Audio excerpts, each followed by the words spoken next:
Reka nongere nangire nsuza abakunzi ba Abo Sport Official aho mugiye muherereye mwese mbate yambuka bisa muri iki gitondo cyo kuri uyu wa mbere. Rero ikintu cyakituzanye cya mbere na makuru y'imikino abagezweho, ariko mbere yuko wumva aya makuru cyo nagusaba no gukora subscribe, like, share ndetse na comment kugira ngo aya makuru ajya kugeraho ku gihe.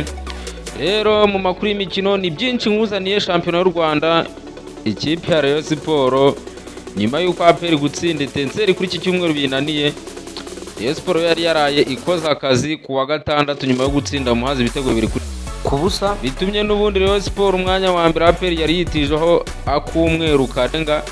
Rayon Sport birangiye ugumanye shampiyona. Rero muri weekend yari uburyohe, Rayon Sport birayoboye, APR gutsinda kuri iki cyumweru byayinaniye.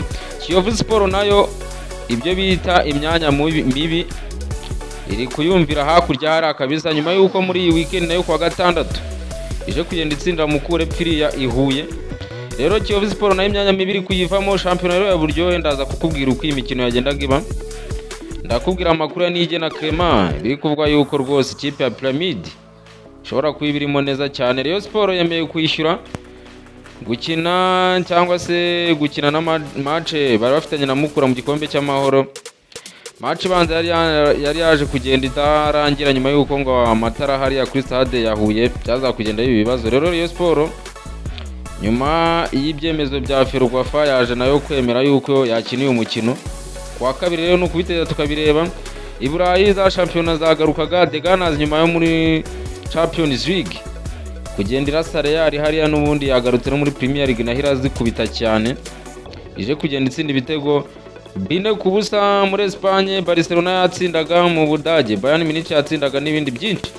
Icyo ngusawe nukureho iyi ni Abo Sport Official. Reka ngaruke mu Kayanza nyaguha neza mu minota mikeya cyane ukaba umaze kumenya ibiri kugenda bivugwa muri iyi si ya siporo. Nukureho iyi ni Abo Sport Official.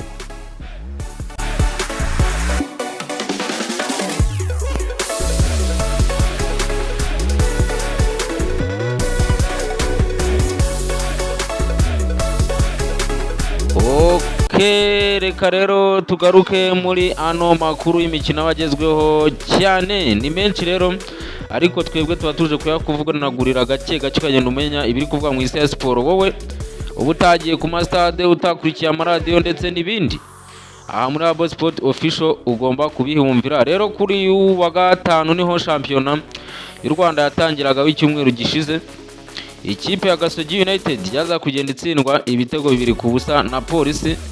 Bivugwa yuko umutoza wa Gasogi United kuri match ari naho bamubwiye bati ibintu ntabwo uri kubyitwaramo neza cyane. ya Kigali kwa gatandatu yaza kugenda itsinda ibitego 2-1 Amagaju. Comeback nziza ya AS Kigali, Amagaju yaza kugenda abanza igitego. Mukura nibyo nakubwiraga, Kiyovu Sport byari byagoranye, ariko mu minota ya nyuma Kiyovu Sport rucaca ruza kugenda rubona igitego birangira match Kiyovu Sport yitsinzemo igitego 1-0 hari yihuye. Nibyo nakubwiraga ati Kiyovu Sport nyuma y'uko yatangiye shampiyona naba, ariko uburyo yagiye ikomeza kugenda yitwara mu mikino yo kwishyura ni busanzwe. Ikipe ya Rayon Sport Murera kabisa yaza kugenda ikora akazi hari ingoma ibitego 2-0. uwo bita Adama Bagayogo ndetse na Biramahire Abedi hari bitwara neza. Ikipe ya Rayon Sport icyura amanota biri gutuma ubungu binayoboye n'urutonde rwa shampiyona. Ku cyumweru rero habaga izi match nazo zabaga kwa gatandatu. Ikipe ya Marine yatsindaga Gorira ibitego 2-1. Musanze inganya na Vision ubusa ku busa hari Musanze kuri stade. Ubworoherane hari mu mujyi wa Musanze. Ku munsi wo ku cyumweru rero waraye ushize, ikipe ya Rutsiro ikaba yatsinze ibitego 4-2 ikipe ya Bugesera no bitameze neza. Nibyo nakubwiraga ati APR kwikura imbere ya Etincelles birayinaniye, birangira banganyirije ibitego 2-2 hari kuri Kigali Play Stadium. APR abakunzi bayo bataha barira bavuga bati ni ibiki bitubayeho. Umutoza wa APR ari mu mazi abira nyuma y'uko umwanya wa mbere wamaze icyumweru abantu bari batanye no guha amahirwe ikipe ya APR yo gutwara igikombe bari kuyizamura mu mahirwe, ariko biri gutuma uyu mutoza ashobora kuba ari mu mazi abira nubwo agifite kontra y'imyaka myinshi. APR rero ije kugenda inganya ibitego 2-2 ba watrashe baza kugenda bakora akazi ariko birangira Etincelle babanye bamba. Rero biri gutuma ikipe ya Rayon Sport umwanya wa mbere yari yarayeho abantu bari kuvuga ngo yawitije, bije kurangira ugize wayo kabisa nyuma y'uko APR gutsinda binaniye. Ubu Rayon Sport irayoboye n'amanota 50 amanota 50. Rayon Sport ikaba yaryamyeho neza cyane, aho iri kurusha APR ngira ngo inota rimwe. APR na 49, AS Kigali na 40, izindi zigakurikiraho inyuma. Aho ngaho urutonde muri kugenda murubona. Kiyovu Sport ntago muri kwihabona, ariko imyanya mibi yari irimo mu minsi ishize ntago ikirimo. Urumva ko rero ni ibintu bikomeye cyane. Forunganya aracyayoboye n'ibitego 13 nubwo yavunitse, ntago baramushyikira ariko bita Hussein Serafi w'amagaju, ariko muri gisata burenge ngira ngo ari kuza igitego cya 11. Rero nibyo byabaga muri shampiyona y'u Rwanda. Ikindi nakubwiraga nuko bita Nige na Clement kabisa, umukinnyi wa APR, iyo bita Pyramide, biri kuvuga yuko ngishobora kuba yatwara no musore. Rero nugutera tukareba Pyramide imaze guhura na APR inshuro nyinshi muri Champions League ya Afrika. Rero uyu musore bashobora kuba baramubonye bakagumya bakamwigaho. Ikindi nakubwiraga rero ikipe ya Rayon Sport nyuma yuko yijujuti imyanzuro yavuye mu kanama ka Ferwafa bavuga yuko iyi Rayon Sport igomba gukina. Rayon Sport rero nayo yaje gufata icyemezo nk'abantu b'abagabo, baravuga ati tugomba gukina iyi match itari yabaye kubera ikibazo cy'amatara hariya kuri stade ya Huye. Ariko iyi baruwa Rayon Sport yanditse yemeza yuko igomba gukina iyi match, irimo ibintu byinshi muri kugenda mubireba muri screen, musome mwumve ngo amategeko ngo Ferwafa ni ibintu byinshi. Rero mwebwe musome mwumve icyo iyo baruwa yari iri kuvuga. Rero mu Rwanda nibyo bihari, mu Rwanda nibyo nawe nkubwiye. Ibindi nuko kuwa kabiri ikipe ya Rayon Sport igomba kubikina na Mukura match banza y'igikombe cy'amahoro. APR yo murabizi yareje kugenda inganya na Polisi igitego 1-1.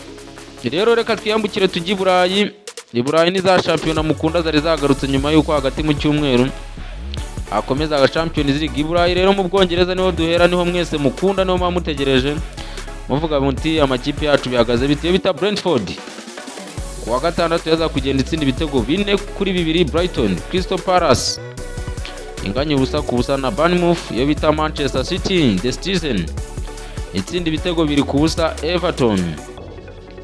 Aston Villa kubita Newcastle yari yarisize insenda ibitego bingahe 4-1. Iyo bita uyu ku cyumweru harayashize kabisa ikipe ya Chelsea nyuma yuko ikoze comeback ikaba yaje kugenda itsinda ibitego 2-1 ikipe ya Fulham. Arsenal de Gunners kabisa ibintu birimo neza cyane, bari mu kwezi kwa buki, bararyoshye, bameze neza. Nubwo igikombe cya shampiyona bari kukireba nabi nyuma yuko Liverpool nayo yaje kugenda itsinda. Arsenal rero yatsinze ibitego 4-0 ikipe ya Ipswich Town. Iyo bita Wolves yisasira Manchester United n'igitego 1-0 cyayo kabisa, Man U byaranze.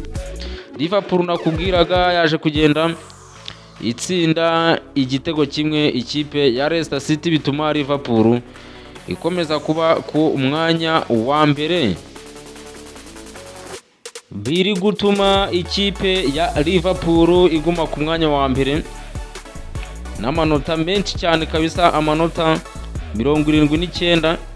Ikipe ya Arsenal n'amanota 63, ikipe ya Newcastle United n'amanota 59, Manchester City amanota 58, Chelsea ku mwanya wa gatanu n'amanota 57, aho ihanganya na Nottingham Forest ku mwanya wa gatandatu, ndetse na Aston Villa. Manchester United yo murabizi biri kugwirirana hara mu myanya za 13. Nibyo nawe nkubwira muri Premier League muri Espagne nakubwiraga ko ikipe ya Barcelona yatsindaga ibitego 4-3 kwa gatandatu. Iyo bita Atletico Madrid itsindwa na Las Palmas igitego 1-0.